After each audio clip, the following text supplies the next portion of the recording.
Man, I hate to start the video being that guy that's gonna be like, oh, back in my day, we had this, we had that, we had this. But listen. I ain't gonna lie to y'all. These kids just don't understand how good we used to have it when it came to sports games. Nowadays, we get one half-ass game that these companies know most people are gonna buy regardless of all the complaints. But back when I was a kid, it didn't matter what it was, whether it was basketball, football, or even WWE. There was just so much variety. And each game, even if it wasn't perfect, felt like it was developed by people who actually gave a damn. And in early 2011, wrestling fans especially were eating good. Because not only did you have the legendary SmackDown vs. Raw 2011 in the middle of its life cycle, but a few months after that, another WWE game was released. One that was nothing like anything we'd ever gotten before, and that was WWE All Stars. I remember seeing the ads for this game back in the day and seeing these insane animations, and I was just blown away by it. This was the type of stuff I was doing with my action figures as a kid, and now I'm seeing it play out in a video game. It was like WWE meets Dragon Ball Z, which were my two obsessions at that time. But this was also during this phase of mine where I refused to play any WWE game that didn't have Jeff Hardy in it in some sort of protest. Yeah, I was a dumb kid. So then the years went by and I never played at any point. But in recent years, I've gotten into retro gaming a lot more, and I've been picking up some different games that I didn't play as a kid. And All Stars was the most recent game that I bought, and over these last 5 months or so, it has shot up my list of favorite games of all time. WWE All Stars deserves so much more love than it gets because despite it being so different from pretty much every wrestling game on the market, it does so much right, and if you ask me, it needs to be in more all-time great conversations. But what is it that makes it so elite? Well, ladies and gentlemen, it's your boy Mo if you don't already know. Now let's talk about how amazing WWE All Stars is, even in 2025. First things first, is that John Cena or was that Jay Cutler? From everything I'd seen over the years, I already knew this was not going to be your normal wrestling game whatsoever. And it starts with how insanely beefed up every wrestler looks here, looking like they could all bench press houses as a warm-up. It looked like THQ took WWE and mixed it with a Saturday morning cartoon, and I mean that in the best way possible. But let's go back to the main menu for a second. As you can see, it kind of seems like there's not much to actually do here. There's exhibition where the match types are pretty limited if you were to try and compare it to any other WWE game. You got your standard one-on-one, tag matches, triple threats, fatal four-ways. Hell, the only stipulation matches you have are steel cage and extreme rules matches. There are two main modes here, Path of Champions and Fantasy Warfare, but we'll talk about those a little later. There was an online mode for this game as well, but obviously those servers have long been shut down. But considering the culture of online WWE game players, my temper, and just the actual gameplay that we got here, it's probably best for my sanity that I didn't experience it. But please, let me know in the comments down below if you have any cool or horror stories from playing this game online. Now, as for the roster, not that many people on the surface. 30 wrestlers in total on the base roster. But man, this thing is stacked regardless. Obviously, you have your main guys from early 2011 like Cena, Undertaker, Triple H, CM Punk. But the legend side is really what goes crazy. Any big name from the past that you can think of that was available at that time frame was in the game. Bret Hart, Stone Cold, The Rock, Eddie Guerrero, hell, even Hulk Hogan, who was in TNA at the time, made the cut for this game. And this was actually Randy Savage's first WWE game since 1994, so that's a dope addition. Another cool thing with the roster was that damn near everybody had their own alternate attires that you would unlock throughout the different modes. Throwback HBK, Purple Gloves Undertaker, Masked Kane, Hollywood Hogan, both red and yellow and NWO style. John Cena in his Fruity Pebble colorways on top of his 2007 attire, so that was nice to see. Now, unfortunately, because it's been about a decade and a half since the game actually dropped, I can't access the DLC anymore, which kind of sucks because there was some real gems in there like Chris Jericho, the Road Warriors, Dusty Rhodes, $1 Million Man Ted DiBiase, and his son's here too, I guess. But you know, I don't think Ted Jr. needs any more of my money, if we're being honest. Too soon? Now, in terms of arenas, there's only 6 total. You got your regular Raw and SmackDown stages from the time period, a custom All-Stars arena, a custom WrestleMania arena, a really awesome looking SummerSlam stage, and they even gave us a SmackDown 5th stage. Now, we would have gotten a 7th stage, WrestleMania 23 to be specific, but that was cut before the game was even dropped. But that's the thing, those supposed limitations actually fit the game to a T. It's supposed to feel like a game that you can go to the arcade for, but on a console. From the cartoonish exaggerations of the wrestlers to how everything was set up, I would say the presentation for this game was nailed beautifully. And that just gets doubled down on, if not tripled down on, by the gameplay. And to answer my question from earlier, that's exactly what makes this game so elite. And I'm just gonna go ahead and say it. This is probably my favorite gameplay from any wrestling game ever. It's this or Here Comes the Pain, and that is high praise. Around this time, THQ's WWE games were starting to lean very heavily into more realism. But with this, THQ said, realism? Simulation? Man, take these roids and we finna go stupid. I mean, first of all, we got the Here Comes the Pain ramp camera, so we're off to a great start there. But just visually, it all just looks amazing and it holds up very well. From the arenas to the color schemes to even all the over-the-top animations, which, yo, forget about the signatures and finishers with how impactful those look. The way even the simplest moves can send your ass flying into the heavens is wild. And the finishers, like just seeing someone get hit with the RKO or 619 just feels like a mini movie. Now, it did take me a little bit to get the controls down. Matter of fact, the first time I ever played this game was on stream 5 months ago, and I kept losing to Hulk Hogan as Kofi Kingston, and now my Discord server won't let me forget about it. But that's the thing, I was getting my ass whooped, but I was still having an immaculate time. And at their core, every wrestler was unique to each other. So with that, let's get into what was called the class system.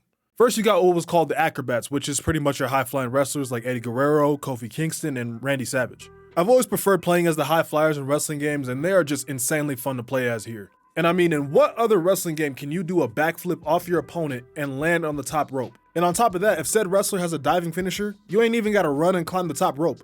You just trigger your finisher and you fly right up there. And your opponent doesn't even have to be laying down. Like I could hit a Macho Man elbow while my opponent's standing, which you wouldn't be able to do in the regular games. Now, acrobats do have their cons though, just like every other class we'll talk about, as they're not exactly the best when it comes to striking or grappling. That's actually saved for your brawlers and grapplers who wrestle exactly how it sounds. The brawlers like Austin, Cena, and Hogan aren't exactly the best when it comes to grapple moves or even top rope moves, but man, when they get you in one of their striking combos, that shit is lethal, making them perfect for the button mashing type of players. Now with the grapplers, you can pull off a different kind of combo, but that takes a little more skill. With them, you can do a grappling chain up to 5 moves, which does take perfect timing and low-key some practice to get down. Or if you're going against them, you better be good at reversing, because otherwise playing against a guy like Bret Hart or even Jack Swagger can get a little bit frustrating. And then you got the big man, and oh my goodness, these fools are straight demons. Sure, they're the slowest of the 4 classes and they can't even get to the top rope.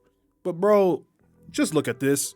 When they get their hands on you, you can lose so much health so fast it's not even funny. In what other game are you getting launched into the air and then punted out of the ring like a football? But one cool thing about this game is that even if you're in the same wrestling class, your wrestlers feel different from one another regardless. There's certain moves that Eddie Guerrero and Rey Mysterio can pull off that Randy Savage can't, and vice versa. So it's basically giving you an incentive to try out even the most random wrestlers in the game. Now there's some other nice things about the gameplay, like reversals are very different from any other WWE game, because it is an actual challenge to reverse a move, as you have to be damn near perfect with your timing. But once you get it down, you can do some dope stuff like reversing a move mid-move, or even being able to actually reverse a reversal. Or you can even block your opponent from reversing your move if you hit the reverse button at the time that they're supposed to. And then there's the knockout option, where if your opponent's health bar is at the point where it's flashing red, you can hit a finisher on them and not even have to pin them. The match just ends there. And then you get these low-key funny but disrespectful winning animations.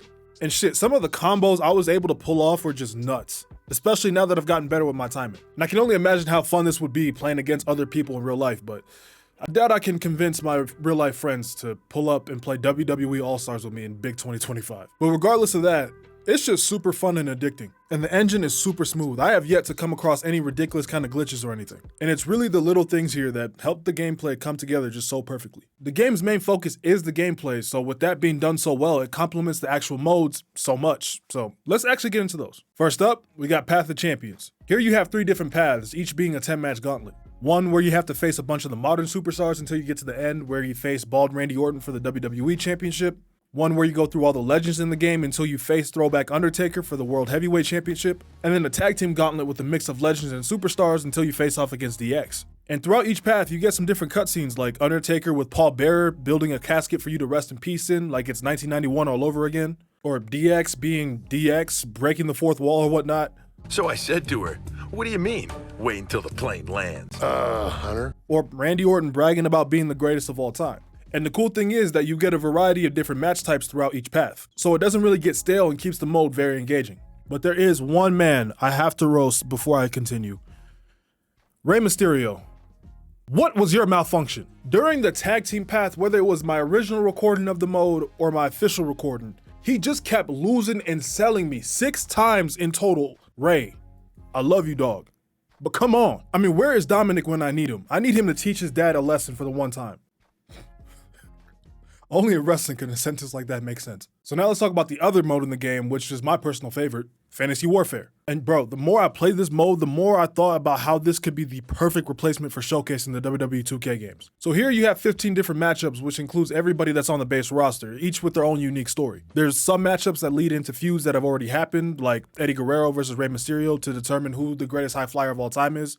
And yes, I got my revenge on Rey, don't worry. Or The Rock versus Triple H to determine who the greatest undisputed champion of all time is. And even The Undertaker versus Shawn Michaels in the battle of who was actually Mr. WrestleMania. And well, we all know Crown Jewel wasn't good enough to determine that, so we might as well make it happen here. But then there's also true dream matchups that we'll never be able to see, like Bret versus Edge in the Battle of Master Technicians. Really should have been who's the better Canadian, but I digress. Then Andre versus Big Show, which was simple. Who's the greatest big man? And even a personal dream match of mine in CM Punk versus Stone Cold Steve Austin and a Clash of Lifestyles. Now, there was some really random ones thrown in there. For example, I don't think anyone's ever considered Jimmy Snuka versus Kane to be a dream match. But hey, the gameplay makes it worth trying out even once. But what makes it even better is that each match has their own awesome video packages hyping them up. So even for the matches that never happened before, they chop it up in a way that makes it seem like the wrestlers were actually cutting promos against each other.